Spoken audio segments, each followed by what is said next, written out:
కేటీఆర్ దమ్ముంటే ఒక్క సీటు గెలువు, నువ్వు వస్తావో నీ అయ్య వస్తాడో రాండి.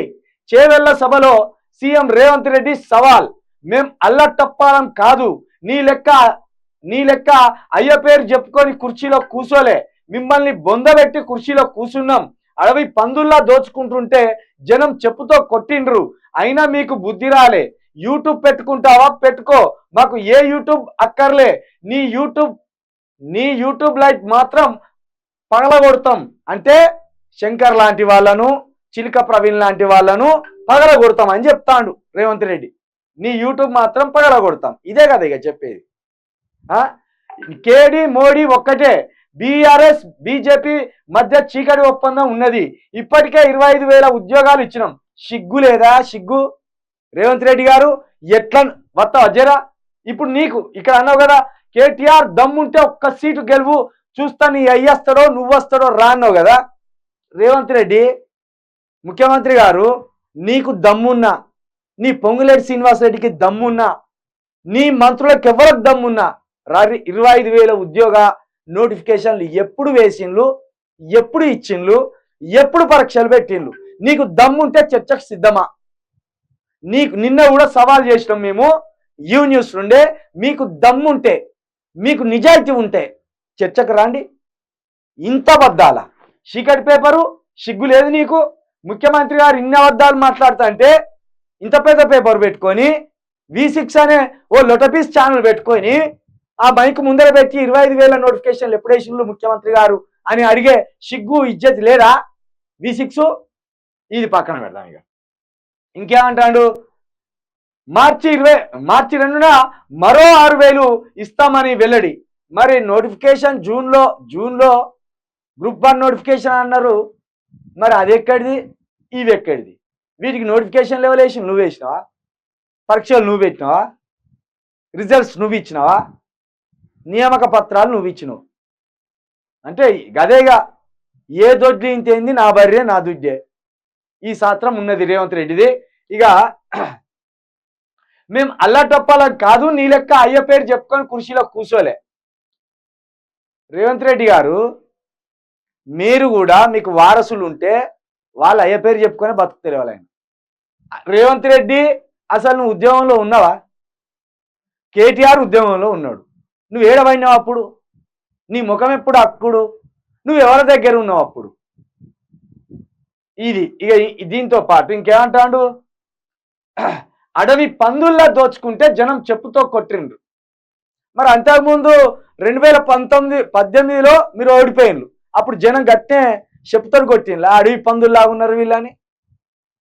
ఏం మాట్లాడతానో మీరు? ముఖ్యమంత్రి స్థానంలో ఉండి ఏ భాష మాట్లాడుతున్నావు? అడవి పందులు, చెప్పుతోటి కొట్టిండ్రు. ఇక మేము మాట్లాడితేనేమో జర్నలిజంలో ఈ భాష ఉన్నదా? అంటే రాజకీయంలో ఆ భాష ఉన్నదా?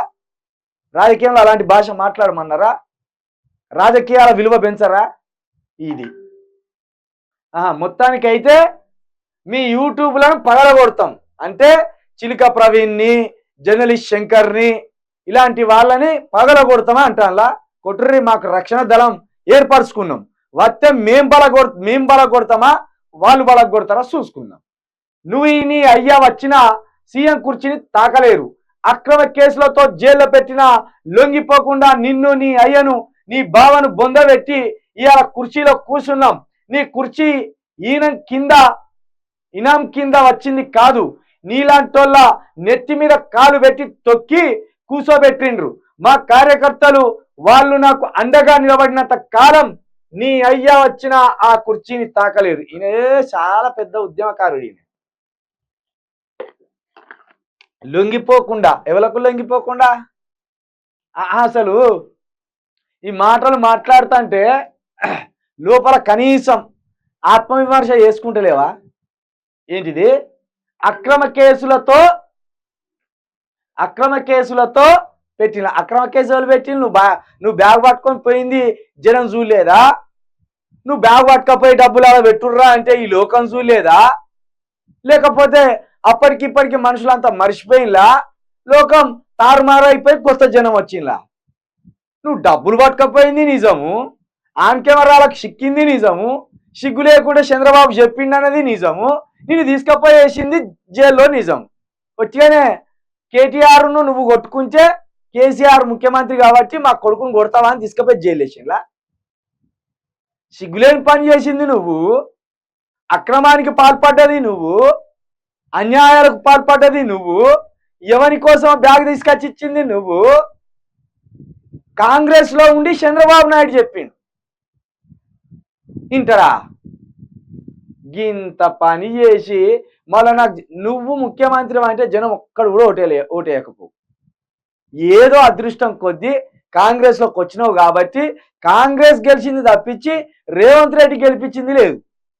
రేవంత్ రెడ్డి ఒకవేళ గెలిపిస్తే కామారెడ్డిలో రేవంత్ రెడ్డి ఎందుకు ఓడిపోయాడు అది అర్థం చేసుకోవాలి. ఇవన్నీ ఇడిచిపెట్టి చేరా. నువ్వు ఇట్లా మాట్లాడుతా అంటే నవ్వొస్తాంది, నువ్వు ఇట్లా మాట్లాడుతా అంటే ఎక్కలేని నవ్వొస్తాంది. అసలు వామ్ము వామ్ము ఏం మాటలు నీ.